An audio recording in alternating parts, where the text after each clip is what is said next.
Um, I'm Alisa. I'm a nonverbal communication trainer. I work with senior executives, corporate CEOs, private clients and entrepreneurs on how to improve their interpersonal skills. And I don't do that by focusing on their verbal communication. I do it by focusing on their nonverbal attributes, their facial expressions, body language, body posture, hand gesture, social and business etiquette, everything that communicates who they are and what they're about. Simply because I strongly believe that you can't get people to give you what you want unless they like you or if they're impressed by you. But first of all, let me start by saying welcome to Bangkok. I hope you've been enjoying yourself. I hope you find the forum useful. And thank you for having me here. It's a great pleasure to be here with you. I'd like to show you a few pictures and I have a few questions for you before we really start the session. I have been asked by Kim that this should be a very light and interactive session. So I promise you there'll be no stress and there'll be no tears. Okay? Right. So I'll just briefly introduce myself. I'm a Thai, born in Munich, Germany. I've lived in several countries, as you know. And my background is actually in headhunting. And because of headhunting, because of finding jobs for people, interviewing people, and all that, I realized that a lot of people needed grooming. I realized a lot of people needed grooming. A lot of people needed coaching on what to do when they go for job interviews, what to wear, what to say, how to sit, how to express themselves, especially non-verbally. And that's why I started Image Matters. I started the company 9 years ago. The first 3 years, I started with grooming. So basically, I taught senior executives how to dress. I taught them social and business etiquette. But then my plan was after 3 years, I was going to go into nonverbal communications because I think that's very important. That's the least studied sector. And so I think it is important. And after this session, I hope, that I have managed to convince you that. Okay, so I have a PhD in psychology, but most of my studies are based on movement studies. I don't know how many people here who've even heard of movement studies. Anyone? You have? You nodded. You must have. So you have just now, just because I mentioned it. No. Oh, so have you done movement studies? No, I've heard of them. Right. Okay. In psychology. I see. Anybody is a dancer? Any dancers here in this room? So you do know. I see. Okay. So you do know Laban movement analysis? Yes. Okay, good. Do you? No. Okay. Anyways, I studied, I do a lot of movement studies, especially after my PhD. So I've spent another 4 years doing movement studies. And because of that, I had to get into dancing to understand what to tell people, how to tell people, how to connect with themselves so that they can connect with other people. So that's what I do. It sounds a little strange, but yeah, and it works. Okay. I want to show you some pictures of Tawan. Tawan is a name, and direct translation means sun.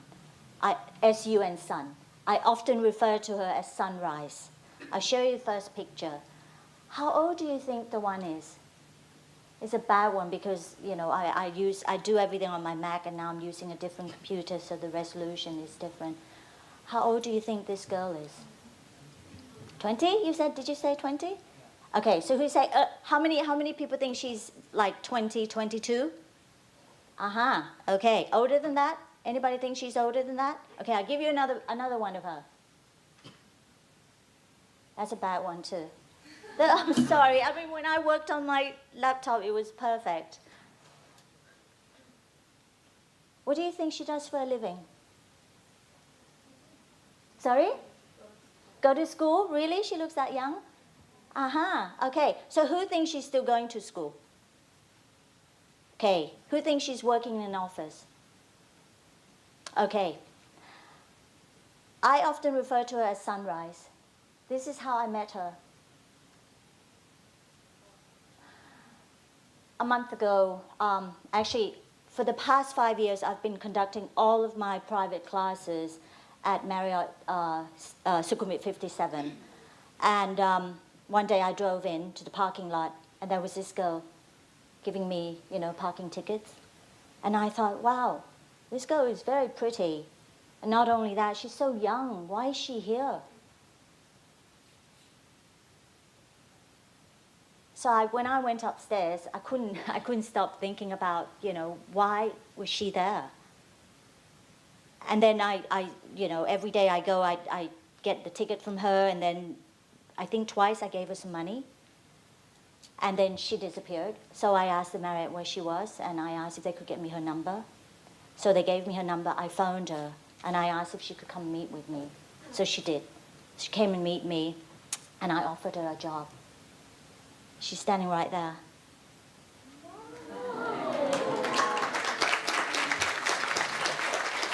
Now you know why I had to bring her, Kim. Yeah, she's standing right there. She's my sunrise. Yes, that's what I call her. But what's more important is, what did I see in her? She's 19. She works from 7 a.m. to 7 p.m. as a, security guard, whatever you call it. Every day, Monday to Saturday. Sunday is the only day she's off, so she goes to school. Basically, she works to support herself through school. She's from upcountry. So when I talked to her, I said, I don't really need any help, but, you can come work for me. So I took her to Central Department Store, one of the biggest department stores, and bought her clothes and told her, I'm going to bring her here. So you can see what it's like to really have what you call presence. That's what I do. I teach people how to focus or how to improve their presence so that they can, so that they can improve themselves, so that they can interact with people better, so that they can, to improve their self-presentation. Like I said, I firmly believe that you can't get people to help you or do anything for you if they don't like you, if they're not impressed by you. I was very impressed by her. And she's super bright, hardworking and everything. I couldn't imagine leaving her in that parking lot. I couldn't. And apparently when I phoned, I found out she was moved to another parking lot. So I said, no more parking lots, come work for me. So there she is. Yep, I'm going to show you a video now, because this is a video about first impression.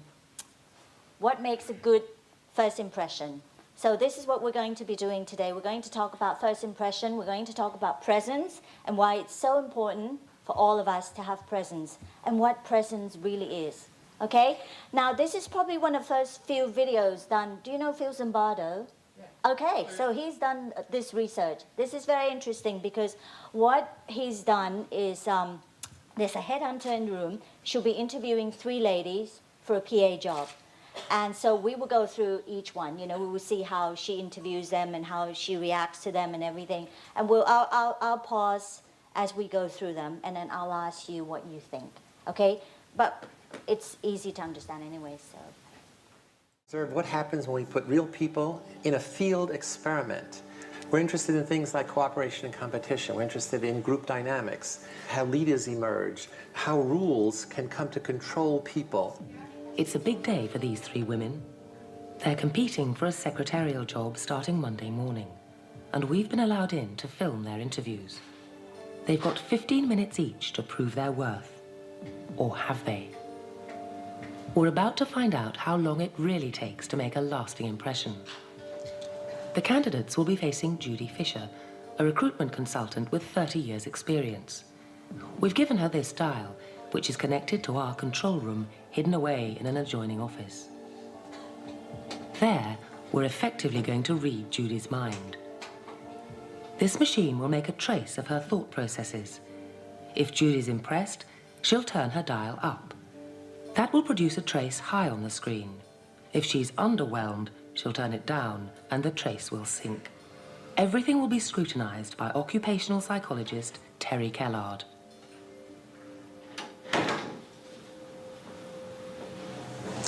Bridget, hello, I'm Judy Fisher. Thanks for coming along. being prepared to do this. We're going to talk first of all, Bridget, a little bit about what you've done and about what you're looking for. Then I'm going to tell you a bit more about the job and we can take it from there. Great. See the graph? All she said was,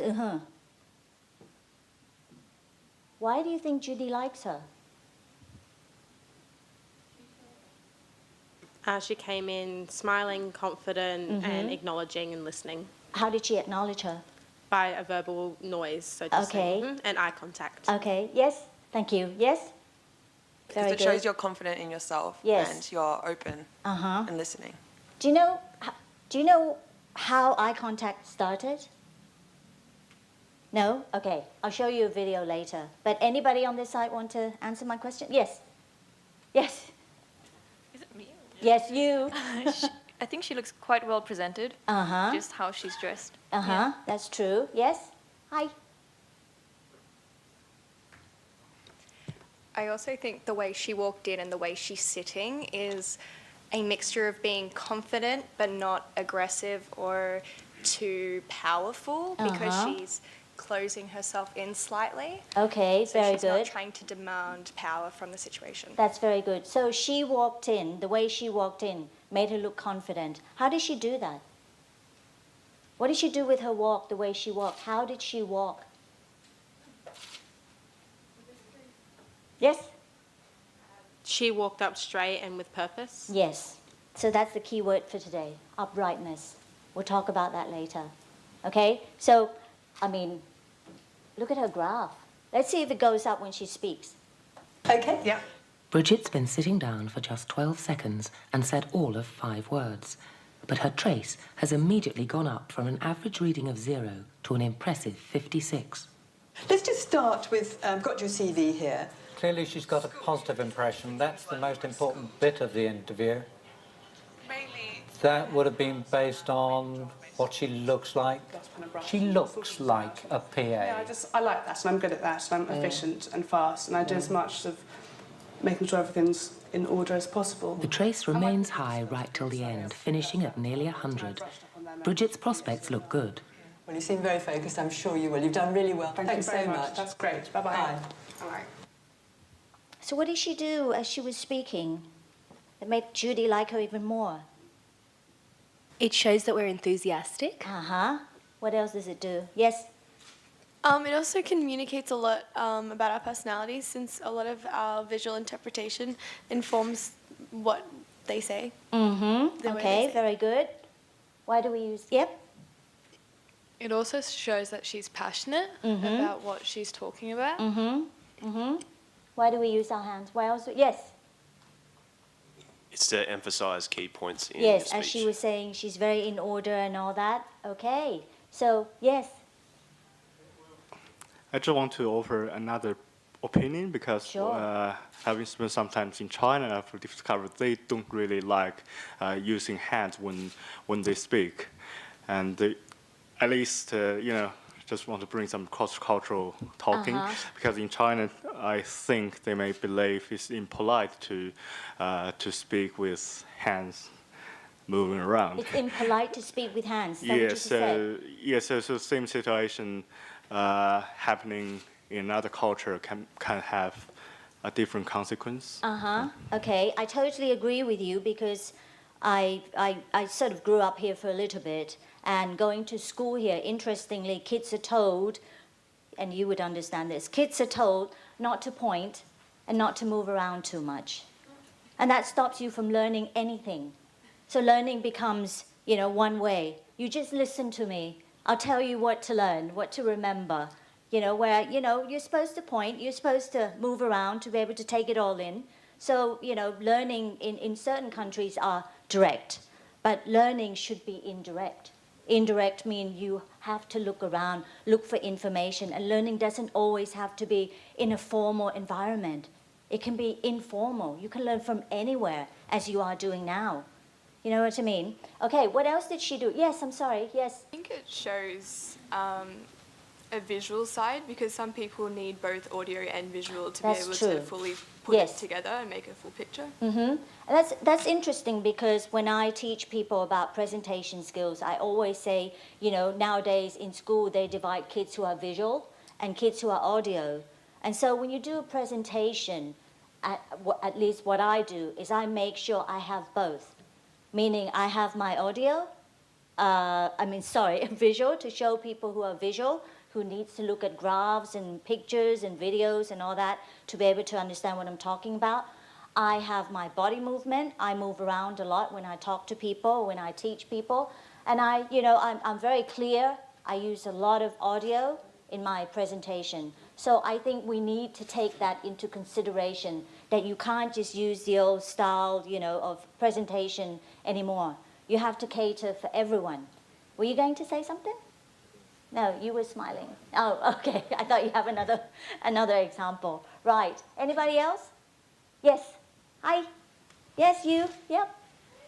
I really loved that she shook hands with the interviewer. I remember the first time somebody did this in an interview with me, and I just felt that she was making more of an effort to lean over to the panel. And I felt in our discussions afterwards, we thought, wow, she's willing to come over to our side. She was willing to touch, and that meant a lot to make that physical connection. That is true.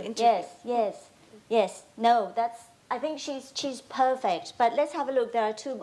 Yes. Sorry. I think her tone was really good, and she didn't and about what she was saying. She was also speaking at a pace that I think proved her confidence in herself, but wasn't so fast that it was distracting. That's true. Yeah, I think she was very good. Yes. Hi. I just want to say, I thought she was very warm and she smiled, and that's the kind of quality you want in a receptionist, someone who makes the person coming in feel comfortable. Yep, that's true. Anybody else? Yes. Hi. Speaking as someone who's Thai, when... Oh, you're a Thai, are you? Yeah, okay. I am. That's why I was laughing at the whole education thing. Because I spent 2 years in a Thai school. Anyways, so we were talking about tone. So I get criticized for this a lot because I'm multicultural. But in Thailand, to make a good impression on people, it's necessary to speak in two different voices, a hard voice and a soft voice. And if you speak in a hard voice, they think you're aggressive. Yes. And some places like that and some places don't. That's true. Yeah. No, I totally understand what you're saying. Right. Let's have a look. Let's just have a look at two other candidates and see how they do.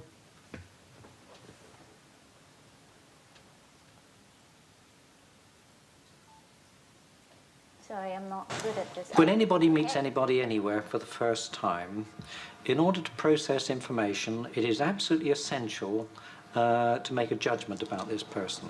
So essentially what people do is make up their mind about a person and what that person's like, generally within the first 15 seconds.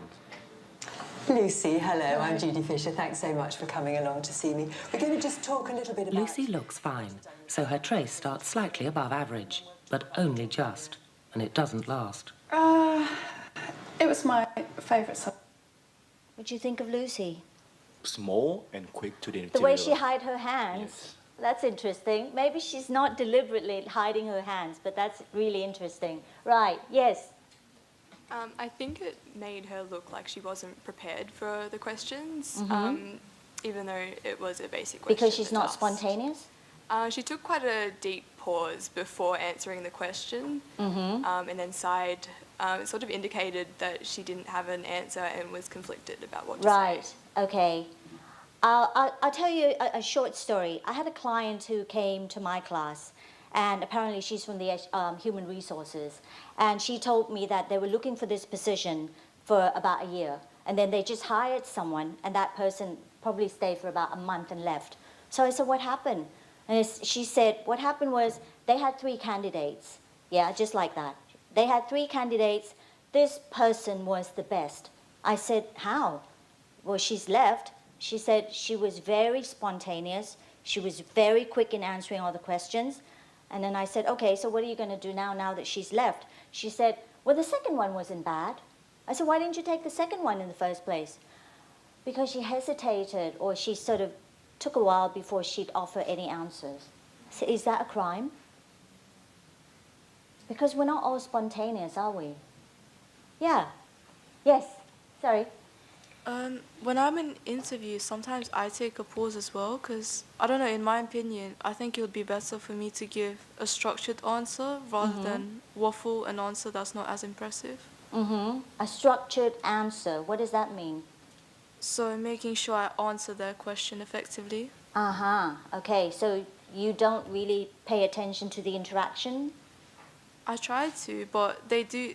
I don't know, like in some interviews I've been, they say, don't worry about taking a pause or needing to think about something, because if they ask you about your experience, I feel like I need to take a pause to think about how I can apply that to that certain position. So I understand. Yes, sorry. Yep. I think it was not so much the pause itself, but how she came back into the conversation. Because of that sigh, instead of her connecting it with a, well, yes, or a, I have, like, because she didn't start a sentence, she just sighed. That is what shifted the emotion, because that showed, I think, a lack of respect at the core of it. Okay, interesting. Yes? I think more than anything, it was eye contact. There was no eye contact? No eye contact. Okay, there was no eye contact. Yes, hi? She didn't smile as much. Okay. What about what she's wearing?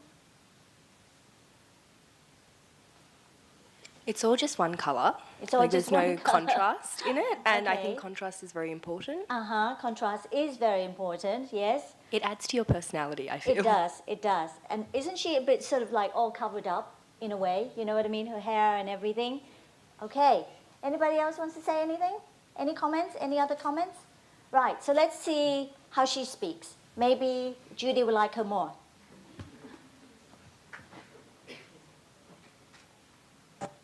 At school, it was Listen to her voice. It's beginning to lack expression. You were there for a couple of She's years. licking her lips, signs of tension. long term, something At best, the trace is mediocre. At worst, it drops. interested in alternative health and nutrition, and one day I'd like to make my career out of that. In what? Doing what? On what side of it? Well, possibly working from home and perhaps in a clinic as well as a alternative health therapist and advisor. Lucy's lifestyle ambitions don't impress. Her trace... I think that also creates a barrier between her and the interviewer. So, since she pointed that out, give me a second. Since she pointed out the fact that she didn't use any hand gesture, so there's another purpose of why we should use our hands. Can you tell me why?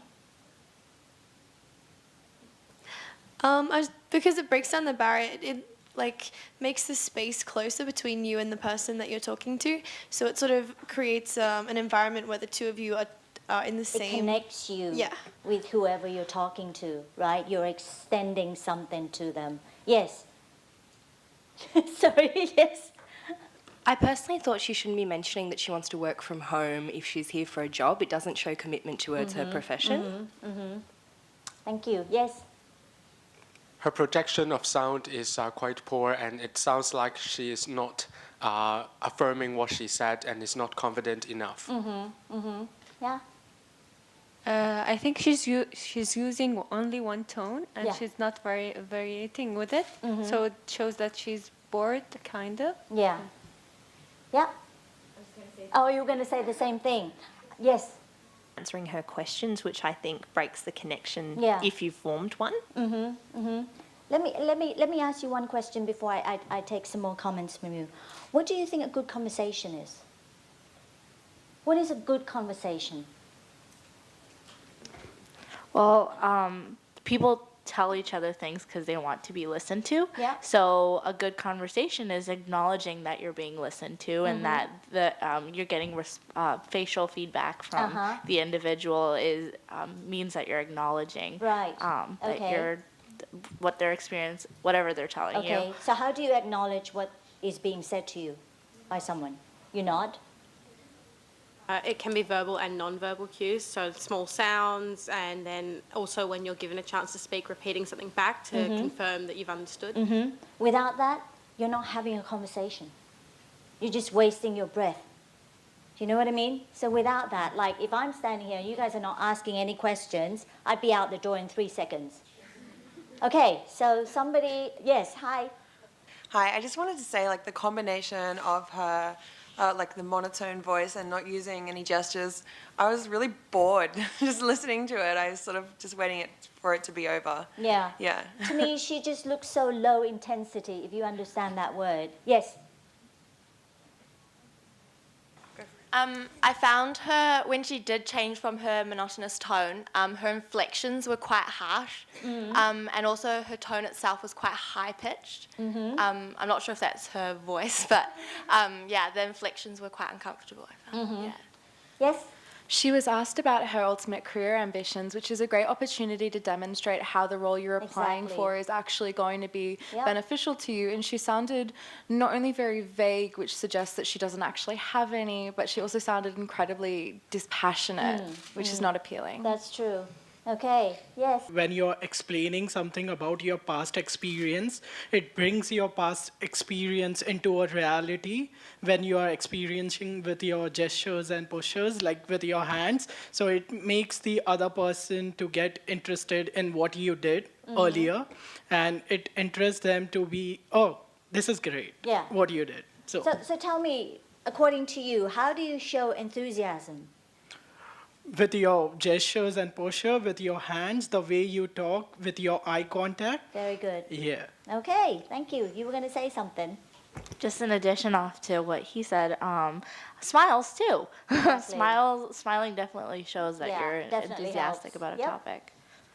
I think she lacked energy, not like with the gestures and smiling. No one wants an employee who just sits there and doesn't put in the effort. So energy is an important part. Yeah. Yes. And that's she's true just too. Afraid to, like, yeah, I look was into going the to eyes. say that. Yeah. Maybe she's an introvert. Maybe she's good. She must be good at something. She's just not, she's not what you expect to see as a PA. But she must be good at something. And maybe a different type of boss who's looking for someone different may appreciate her, right? Like the story I was telling you. So I hadn't finished. What I was going to say was, so that lady said she was going to go back to the second candidate whom she thought was slow. And then I said, yeah, and what are you going to do? She said, I'm going to tell her that we're going to take her on. I said, will you tell her about the first candidate who joined and left? She said, no. I said, oh, okay, that's great. Let's start a relationship with a lie. And then she said, well, I don't know what to tell her. I said, tell her the truth. Somebody has sat in that seat before. If she comes, she'll know. And then I said, but what have you learned from this? And she said, people are different and you can't really expect everyone to be spontaneous. Which is true. Pausing to think is not a crime. Being quick could be judgmental, could be making decisions without really thinking things through. Right? So people are different. You just have to take them as they are. But, not everyone is perfect for, the particular job, but they could be perfect for something else. Okay? Now let's see the third candidate. An obvious mistake. But how quickly and dramatically will they affect her trace?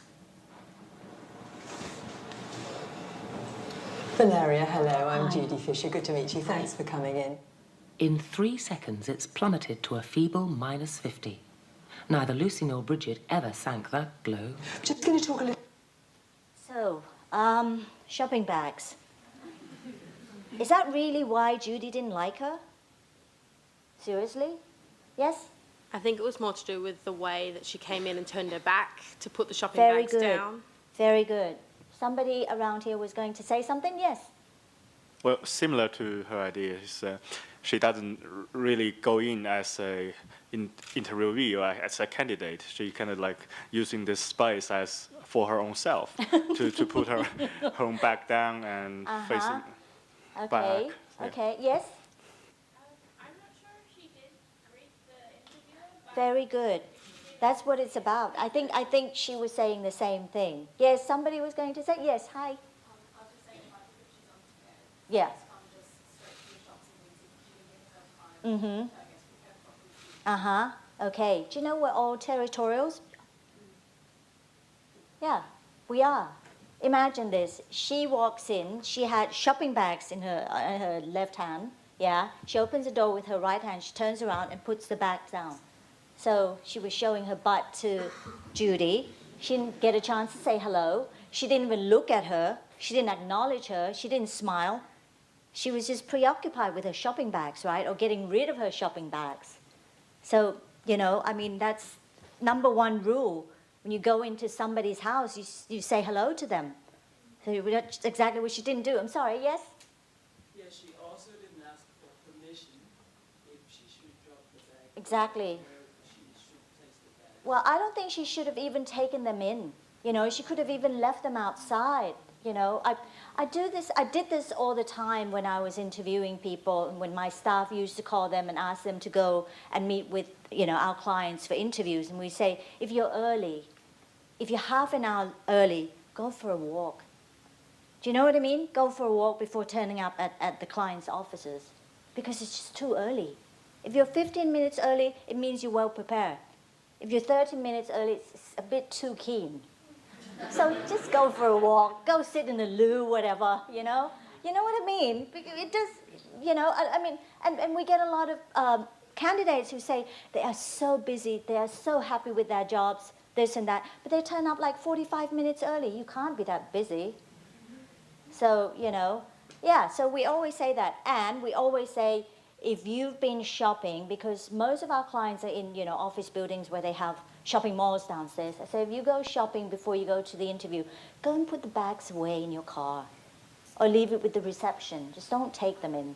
But if you have to tell someone that, then they're already not good for the job, right? I mean, if they can't even think for themselves, then... So, yeah. So what else about her do you think Judy is not impressed with? Yes? What she's wearing? What she's wearing? What's wrong with what she's wearing? I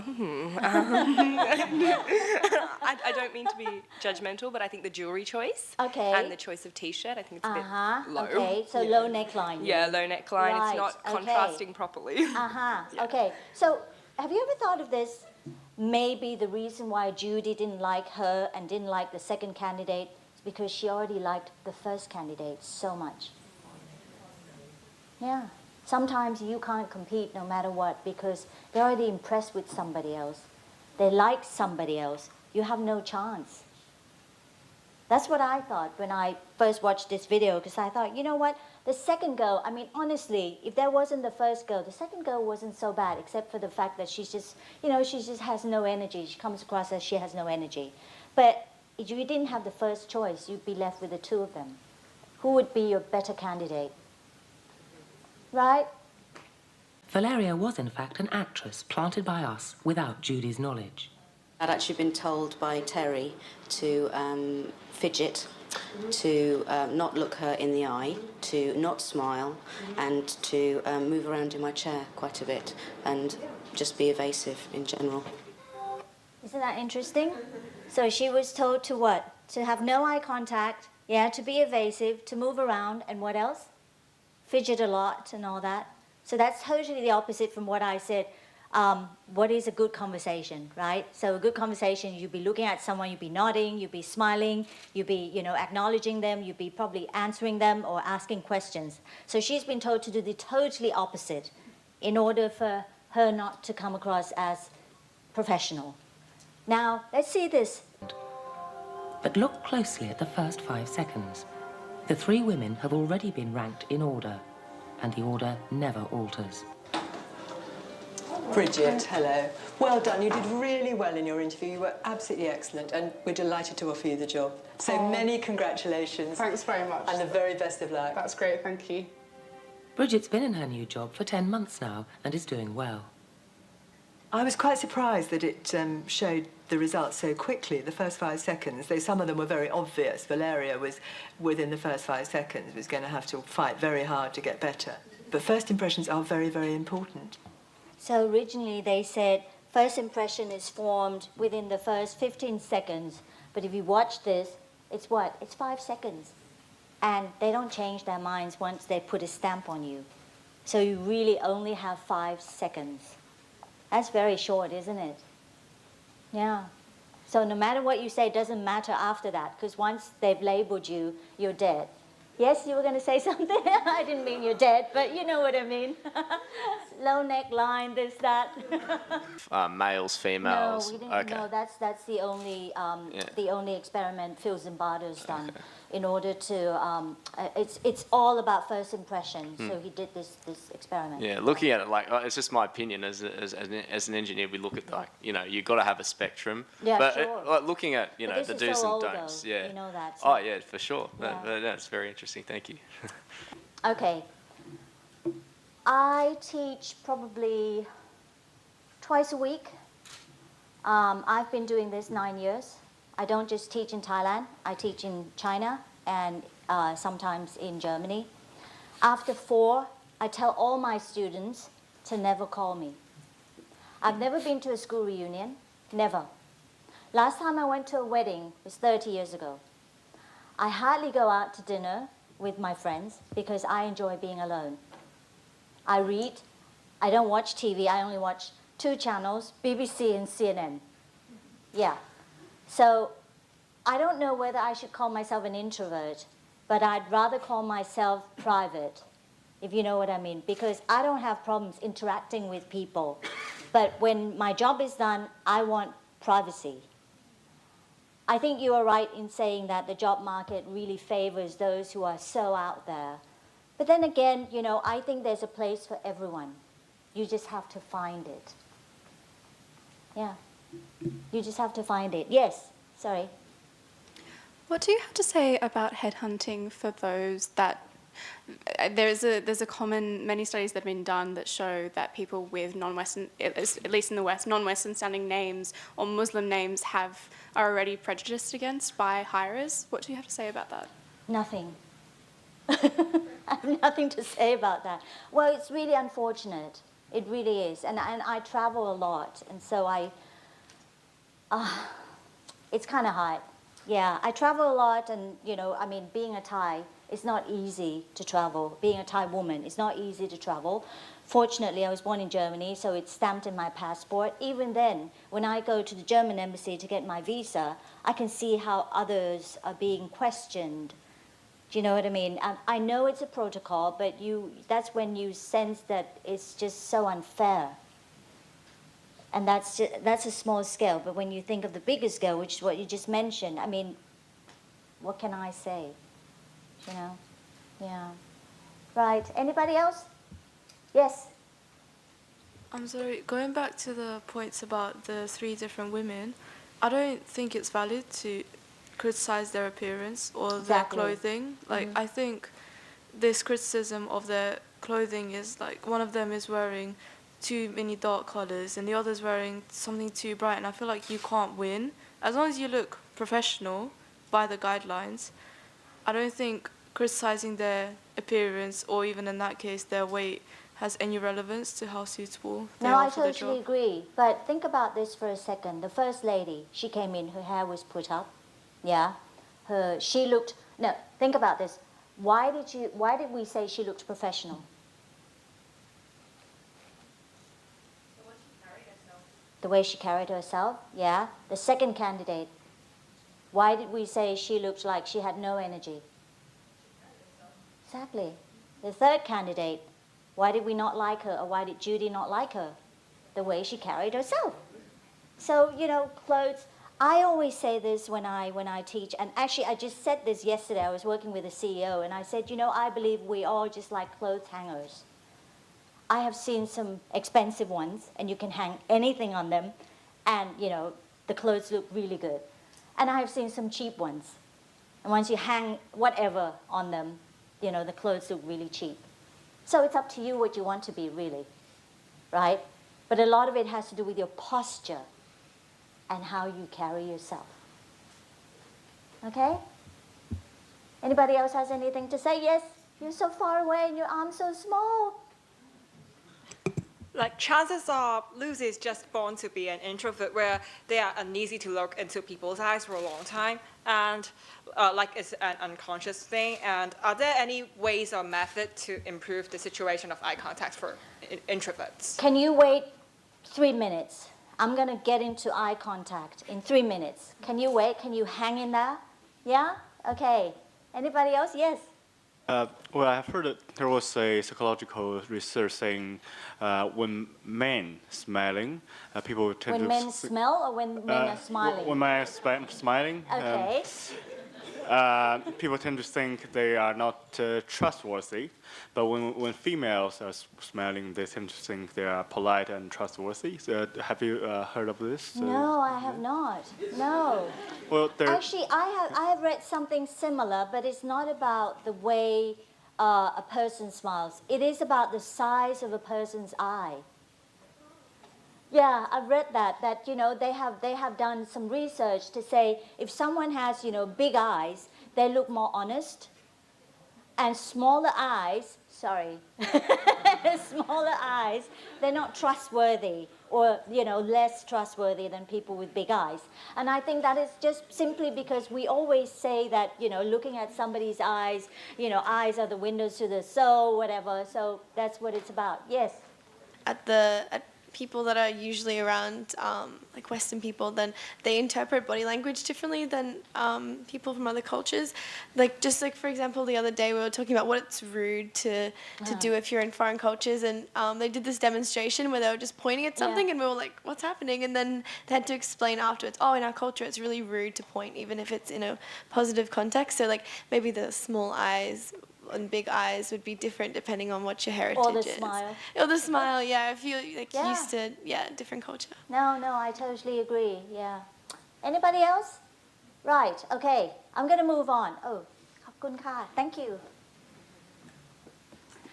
I actually have a little test for you to do, but I'm going to push that back a little bit because I want to talk about. I want to actually show you how, or should I say how our interaction skills started. Okay, and that would cover eye contact and everything else too, because I think it's very important. Right, let me just move this a little bit. Yes. Xavier, hello. Only 10 minutes old, Xavier's infant senses are bombarded with new sights, sounds, and feelings.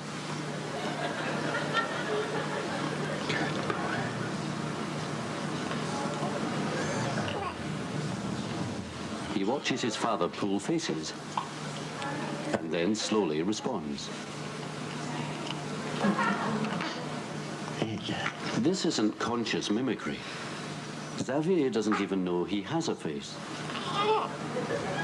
But he's managing to translate what he sees into similar actions of his own.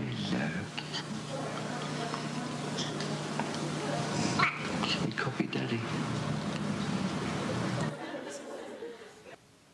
I'll show you. Yes, sorry. Finding different ways, and whatever you see, you're going to use because it's all you know. So we use that to communicate, whether it could be any meaning behind it. Yeah, because that's pre-verbal, right? Because a baby, is just 10 minutes old, unable to speak and all that. So that's the first way of communication, and it's part of survival, right? Because they can't take care of themselves. They depend on their caregivers. Okay, I'll show you another video, and this one is all about facial expressions.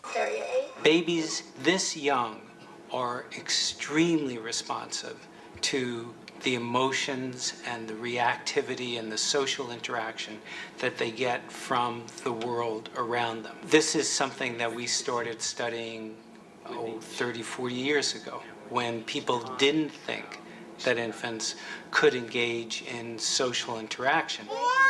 In the still face experiment, what the mother did was she sits down and she's playing with her baby, who's about a year of age. I'm like a girl. Oh. And she gives a greeting to the baby gives a greeting back to her. Yeah. This baby starts pointing at different places in the world, and the mother's trying to engage her and play with her. They're working to coordinate their emotions and their intentions, what they want to do in the world. And that's really what the baby is used to. And then we ask the mother to not respond to the baby. The baby very quickly picks up on this, and then she uses all of her abilities to try and get the mother back. She smiles at the mother. She points because she's used to the mother looking where she points. The baby puts both hands up in front of her and says, "What's happening here?" she makes that screechy sound at the mother. Like, come on, why aren't we doing this? Even in this 2 minutes, when they don't get the normal reaction, they react with negative emotions, they turn away, they feel the stress of it. They actually may lose control of their posture because of the stress that they're experiencing. Okay. I'm here. And what are you doing? Oh, yes. Oh, what a big girl. It's a little like the good, the bad, and the ugly. The good is that normal stuff that goes on, that we all do with our kids. The bad is when something bad happens, but the infant can overcome it. After all, when you stop the still face, the mother and the baby start to play. So what's your take from this experiment?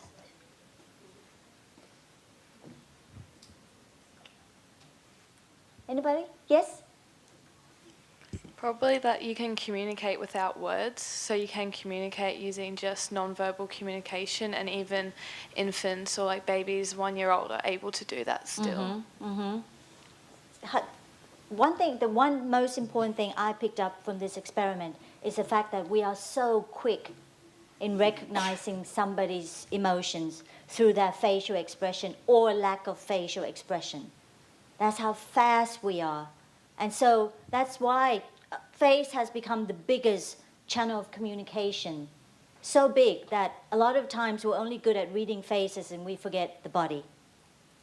So who's good at reading body language in this room? You are. Ah, really? Okay. Sorry? I see. Oh, okay, that's interesting. And you, what did you study?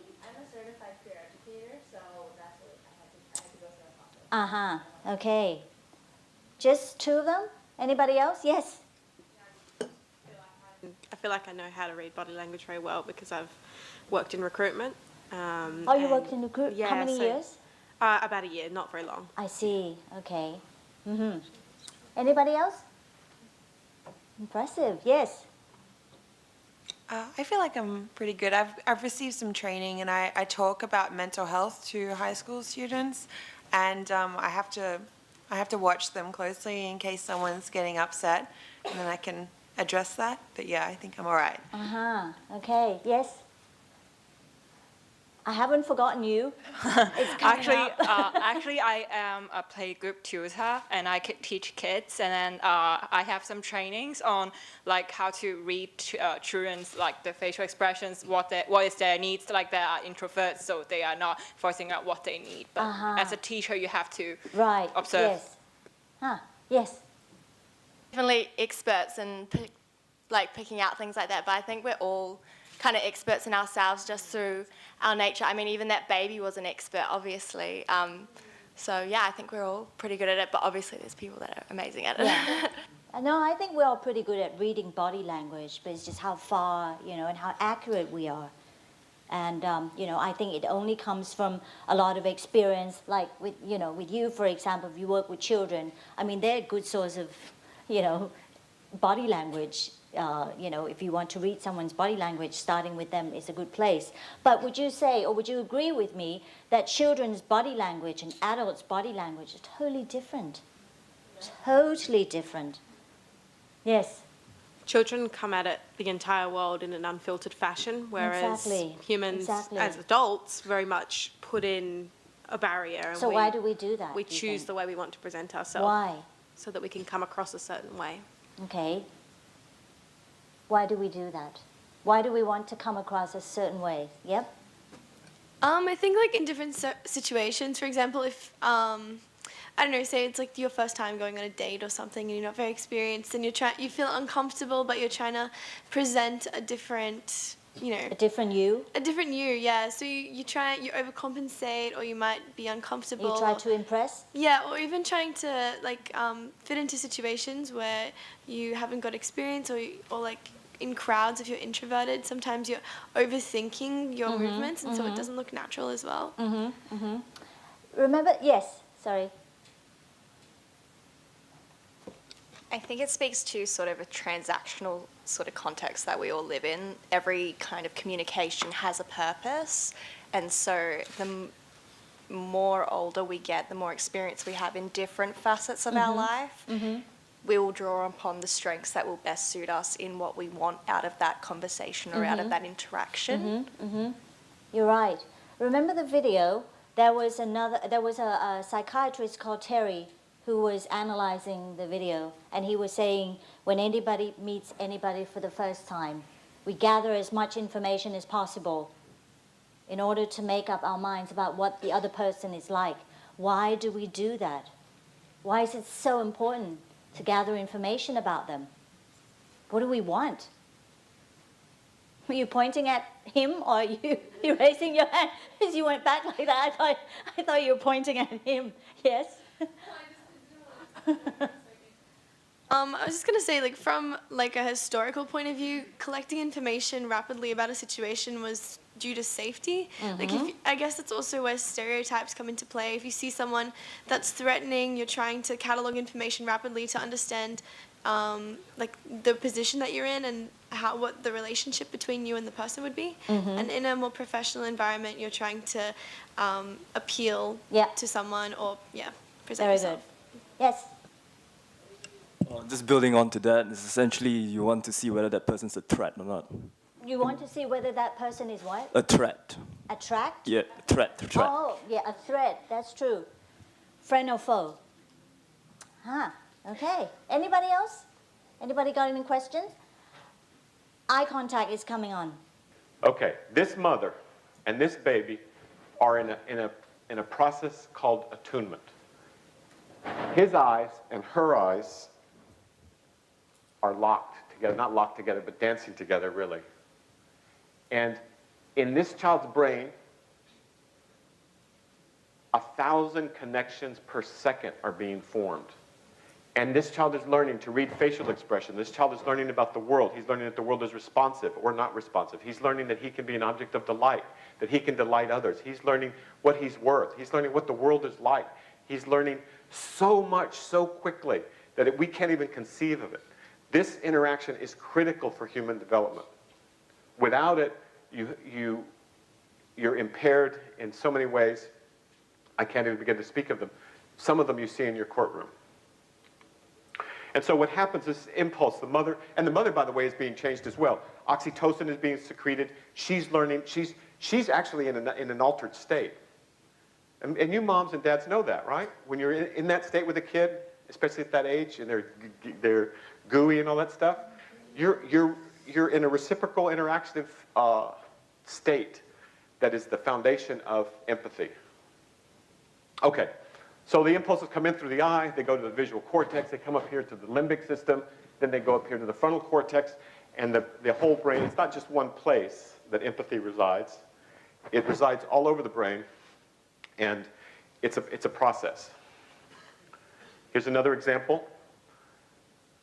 This child is learning to, not just with his eyes, but also in this case with his hands and also with his ears and with a sense of touch and everything else, smell. He's learning, his brain is forming a concept of what other humans are like, what the world is like. Now, when you see this, a number of women and the most secure men in the room can feel a tug, right? You feel a tug. You want to respond to this baby. If that one doesn't get you, maybe this one will. Okay? The point is this, is that our midbrains are also attached, and we're wired this way as well. We don't just learn this entirely, to respond, and we want to make it, we want to play with the little thing. You know, we want to, well, you all this, the motherese called motherese. These are my little babies, you know, all that high-pitched, sing-songy voice, all of that. That's universal, by the way, in every culture in the world plays those kinds of games with their children at this stage of development, because the child needs that in order to learn the phonemes, to form words, in order to recognize voices and to understand the patterns of speech and to see the reciprocity and to see the fact that they're active agents. This is the exact opposite of being an orphan or being a kid who's been neglected. Now, what percentage of your caseloads are neglect, in fact, compared to abuse? Abuse gets all the press. What percentage are neglect? I would guess 70%, 75%, 80%. Am I too high? No? Yes? Okay. Yes, the general rule is around 80% in certain parts of the country. I suppose it depends on how impoverished the geographic area that you're working with is. Here's another example. Same thing. Critical. This is what you're looking for. Connectedness, not attachment. Different. Here's the reciprocal play. Peekaboo, peekaboo. The kid is learning object constancy, that the world doesn't go away. See, there's no way that a child would know a priori that the world hasn't vanished when it leaves its field of vision. But with this game of peekaboo, which is played around the world, the child's brain learns all these things. So what does eye contact do then? You said someone saw, connecting, but there's some cultures, also in our society back home, where looking someone in the eye is very direct and it's not as respectful as I like it to be. So I think there's different answers to that question. Okay. Well, let's hear it from you then. Did you raise your hand just now? One of you there? Yes, I did. I was going to say the same thing about there's a human connection that goes in that experience. But I've also had a question as well. Sure. I find sometimes when I'm talking to someone, I won't look in both their eyes. I'll look at one of them and then I'll vary. I don't know why. But I find it like very full on. How do you do that? Look at someone's... Okay. I don't know. But does everyone do that? Or No? You do that too? Okay. Thank you. Did you say you do? It's not like all the time I do it. Just sometimes I vary when I'm like... So why won't you look at them in both eyes? Well, I feel like if I'm talking to someone for a really long time, like at the end of the conversation... Eye contact, you mean? Yeah. You're giving it a rest. You only look Yeah, at... because it's quite intense, like emotionally draining. That's interesting. Yeah, I've never heard of that before, but Yeah. that's interesting. Okay. Right. Anybody else? Yeah. Yep. To look someone in the eyes, you're not even really supposed to look at like above like their lips, because anything above like below is fine. But if you look in their eyes, it means that you think that you're better than them and that they don't like to, like, you shouldn't really be talking to them. That's just how it was when I grew up and where I was raised. Yes. Oh. I was just going to say that I find that kind of funny because some people find it when you look below at the mouth region, it's quite uncomfortable, especially I think probably women find it a bit uncomfortable. So That's true. Yeah, it's a funny difference. Yeah. Actually, I'll just tell you a funny story. We sent a lady to be interviewed. This was ages ago when I was a headhunter. And this guy wouldn't look her in the eye. He kept looking at her chin. And she came back and she told us that he was looking at her breast. He wasn't. But he said he just didn't want to stare at her. And he was taught not to stare. So that's what happened. So, I think it makes more sense to look at someone, in the eyes. Yes?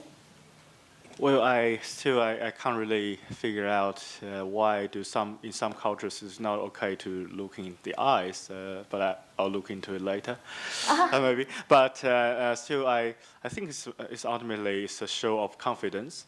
Because sometimes we have that sort of illusion that if I can't see you, you can't see me. I think it's more of connectedness rather than, So when I lack confidence, I may want to, hide myself. Yeah, of course. To do so, I may hide you from my vision in order to hide myself. I think there's some sort of illusion that we all will have unconsciously. Sorry. So I think eye contact shows engagement, and it definitely shows that the other person is listening. Sometimes also when the conversation is too long and you doze off, but the other person still thinks that you're still listening to them because your eyes are still connecting. Yes, that is true. That is true. Yes, thank you. Yes? I think that depends on the context, because I think eye contact can also be can create a power dynamic as well. Like if you're walking in the street and you make eye contact with someone and hold it, it's kind of like who's gonna look away first, like that power play. And you're nuts. And also, I think making eye contact with someone is really important because you express a lot from your face. Sure. So if you're not looking at someone's face, then you miss a lot of the way that they're intending to communicate. Okay. Yes. I have a question. Is too much eye contact a bad thing? Like if I we was have just about to say really yeah, long conversation, sometimes I just look around because Okay, it's too weird. much eye contact. What does it mean? Too much eye contact. Staring? Who stares? What kind of a person would stare? How would that person, how would that, okay, I'll give you an example. Just 2 weeks ago, an English guy phoned me. He's a PhD graduate in computer science. He lives in Thailand now. He's been here 4 years. He has 4 companies. He's very successful in doing online games. He phoned me and he said, I want to come to your class. I said, why? He said he thinks he has communication problems. I said, tell me about it. He said, he always stares. He's been told many times he stares all the time at people he's talking to, but he doesn't move any other parts of his body, especially his hands. Sorry, especially his hands. So he came to class, and when he was talking, he would not move his hands. Now I get him to move his hands up to here and lessen his eye contact. But he stared because he stares a lot because that is the only way he exerts power, because he has no power in his body.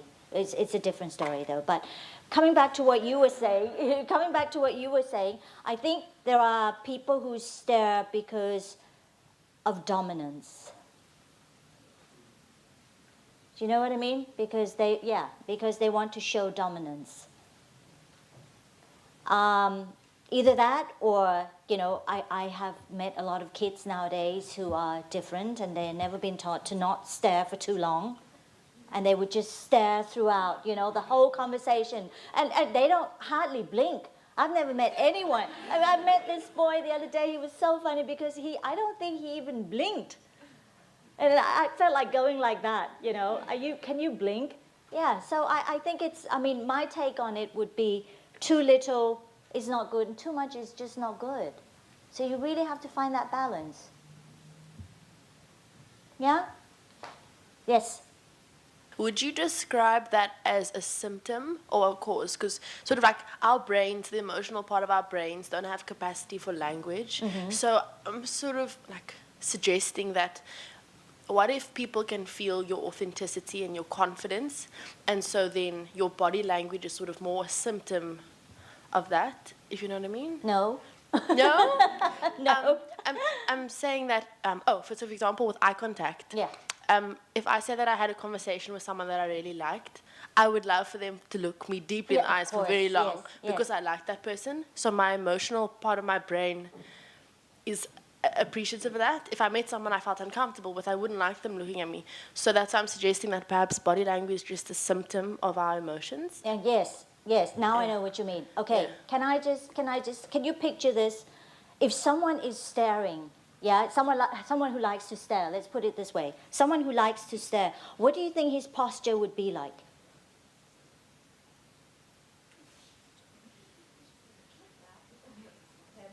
Hands down, okay.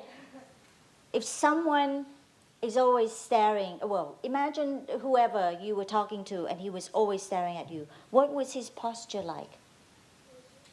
People put their chin down, so it's like also like, especially if they're taller than you, so it's almost like they're looking down at you. Even if they're taller than you, sometimes they kind of like do this like looking down, like head down, looking up sort of thing. I don't know. It's kind of strange. So back to what you were saying, I was going to say the reason why I asked that question was I was going to say, so if you have a conversation, you're having a conversation with someone and someone looks you in the eyes, what does that tell you?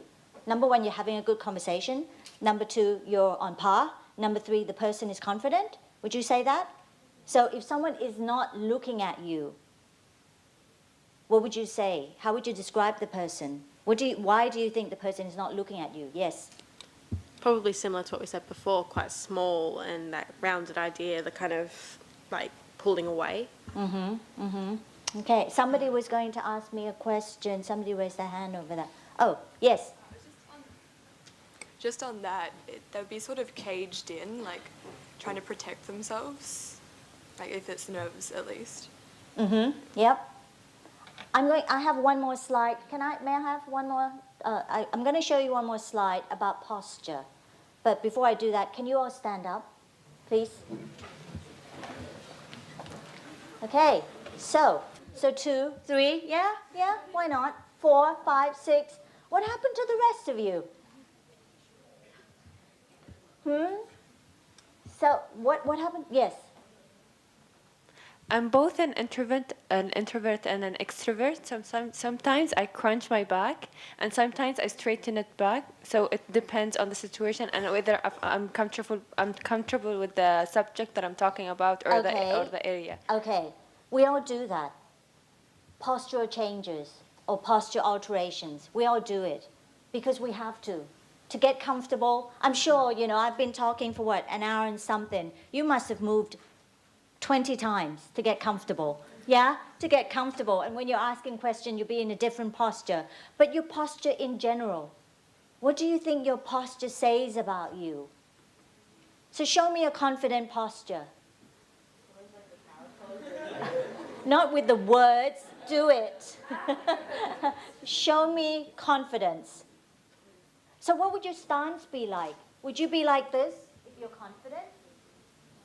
No. So like this means you're wobbly. Yeah, so your stance would be like this, wouldn't it? Right. So show me confidence. What would you do with your shoulders if you're confident? Yeah, right. So what if you're overconfident? Exactly. So what if you're sad and miserable? Yeah, you would shrink, right? So your posture says so much about you.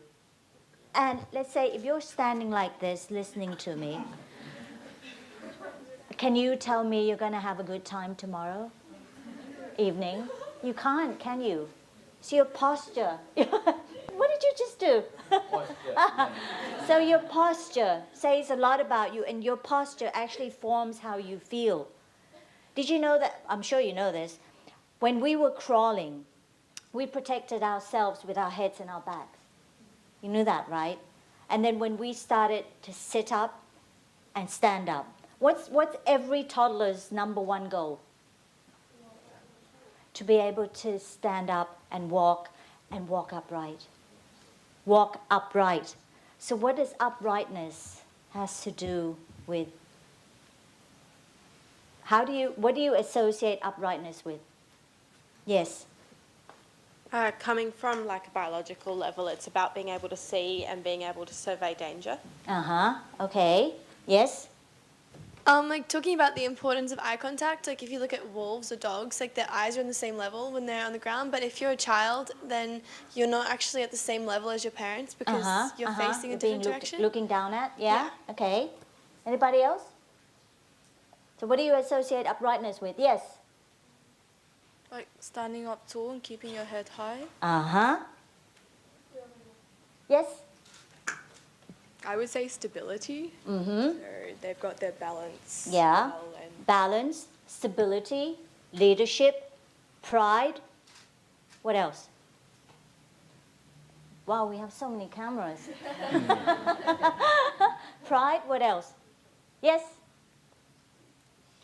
It kind of shows that you're switched on and you're prepared to go and do something as well. Okay, so just now I was talking about when we were crawling. We protected ourselves with our heads and our back. When we're standing up, we're opening up. Uprightness is so important. You cannot empower anyone if you're not upright.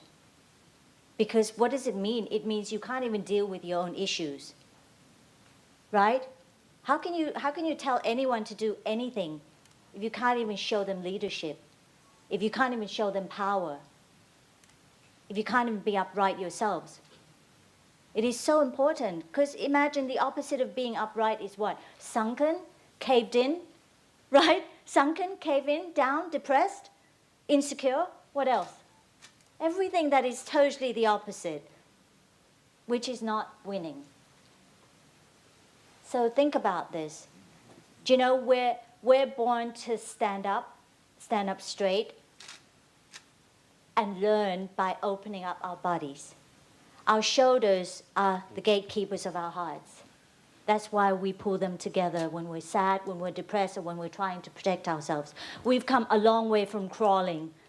So no more protecting ourselves with heads down. Right?